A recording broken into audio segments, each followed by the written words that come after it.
eh, itu untuk merayakan pesta syukur panen, karena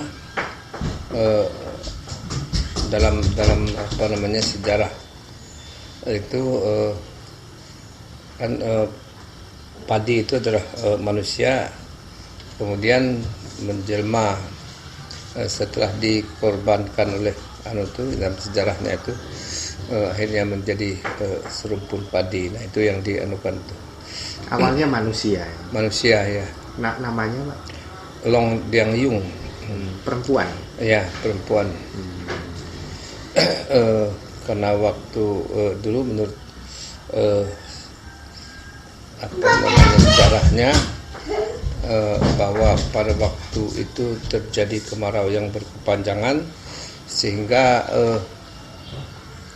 masyarakat waktu itu ya gagal panen ya, tidak ada mungkin juga kita belum tahu pastinya, mungkin juga waktu itu belum ada padi yang bagaimana anunya itu. Nah akhirnya sesudah itu baru karena kemarau berkepanjangan begitu lalu ibu itu mendapat mimpi bahwa dia harus mengorbankan anaknya yang satu-satunya yang Long Diang Yung itu. Kalau mamanya itu namanya Diang Yung ya. Nah itu lalu setelah itu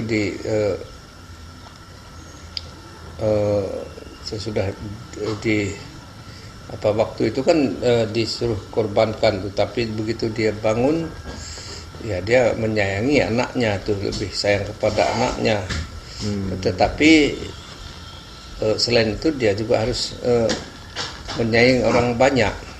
Nah karena dalam mimpi kalau tidak dianukan tuh kemarau tuh ya mungkin juga akan membawa korban dan manusia yang itu kan banyak meninggal. Iya.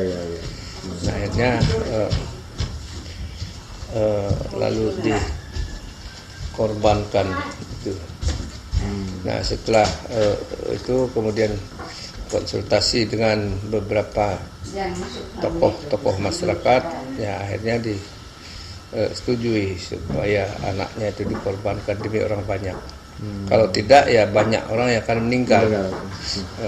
Dikorbankan itu dalam pengertian seperti anaknya Ibrahim kah disembelih gitu? Ya seperti itu. Lalu setelah diambil keputusan akhirnya ya ibu itu rela mengorbankan anaknya demi orang banyak. Nah akhirnya mereka berkumpul di alun-alun lalu membuat upacara adat, akhirnya anaknya itu disembelih. Ya. Nah dengan demikian lalu hari menjadi gelap gulita, lalu hujan pun turun. Jadi anak yang dikorbankan itu lalu tumbuh menjadi serumpun padi yang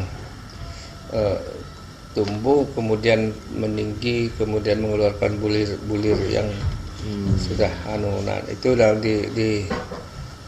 panen, kemudian dibagikan kepada masyarakat di kampung dan masyarakat sekitarnya untuk ditanam kembali. Nah sehingga ya mereka hidup sejahtera. Dan sebelum dikorbankan juga mamanya itu bersumpah supaya padi jelmaan anaknya itu harus dihormati,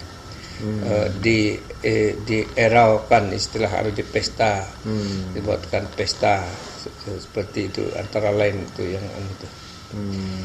Nah itu lalu dipanen, yang dikorbankan lalu ya dengan demikian ya masyarakat hidup sejahtera waktu itu. Selamat nah, ya. Jadi ya lalu orang harus menghormati padi juga seperti itu. Maka dalam adat kita ini kita sesudah panen itu kita ada istilah erau padi, lomplai itu. Setiap tahun? Ya, setiap tahun. Apakah tanggalnya pas? Tidak tentu karena kita kan sesuaikan dengan bulan di langit. Oh, oke. Nah, dengan demikian orang akan mengeraukan padi itu.